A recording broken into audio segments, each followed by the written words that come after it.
Welcome to the Buddy and Shane Show.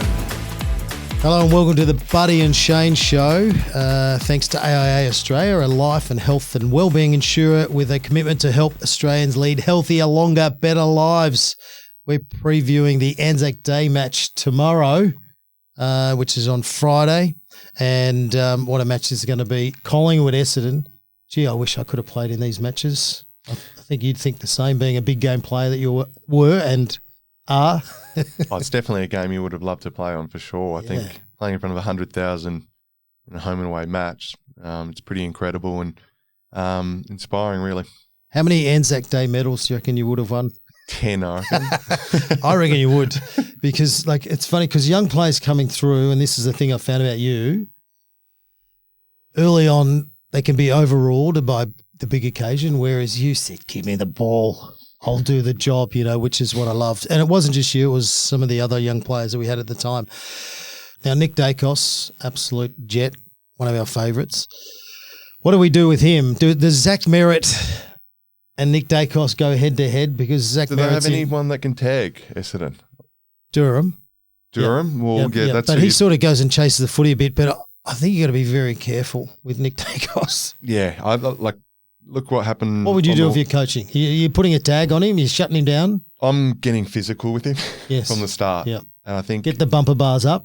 Brisbane did that in the second half. Barry went to him and sort of got physical with him. But I think it's okay to be physical with him at the stoppages. I think it's generally you got to be physical the whole way through with him. Yes. And when you tackle him to hurt. That's what you have to do, especially against the best players. You got to be really physical with them and put him off his game. Yeah. Try something a little bit different. He's a good player. And I'll tell you what, Zach Merritt's an unbelievable player too. I reckon Zach Merritt will be leading the Brownlow at the moment. I'm loving what he's bringing to the game.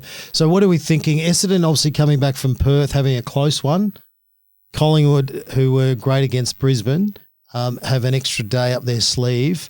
And then Essendon don't have any ruckman. Goldstein's got to come in, yet he's been sort of just... What a story that is, isn't it? Well, what is he, 37? Yeah, so he's doing a lot of coaching and he's helping develop, the youngsters coming through at Essendon from a ruckman point of view, but they're both out. So he's in. He's in. What an opportunity. We know he's a great player. He's always been a great player, but he's coming up against Darcy Cameron, who I think's the best ruckman in the league, marks the footy a lot, just gets to the right spots, very underrated. What an introduction. You're in for your first game, and guess what? It's Anzac Day against a player who's red hot. But what an opportunity! It's awesome. And for me, it says a fair bit about Goldie, really, just to hang in there, help out the young guys coming through, and then when you get your opportunity, you come in on the biggest stage. So good luck to him. You go out there and enjoy it. And what about the grandfathers? Steel Sidebottom, Scott Pendlebury. They just get better with age. They just find the right spots. You're calm when they get the footy. They're going to use the footy really well.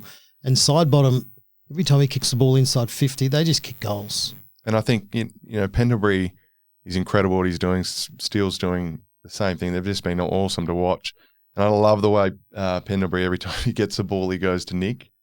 You watch every time he gets the ball, he always handballs it, does a 1-2 with Nick. So if I was Essendon, I'd be shutting that down. It sounds like you should be coaching. So, and Essendon have done a good job to sort of get their season back on track, and they've showed a bit of grit. But we're tipping Anzac Day medalist. Who are we tipping? Who am I tipping? I'm going to have to go with Nick. Yeah, I think you have to go with Nick, don't you? Or Nick. Yeah, I'm sticking with Nick. I think he's in fine form, especially the last couple of games. On the biggest of stages, I'm sure he'll turn it on again. I'm going to go Steel Sidebottom.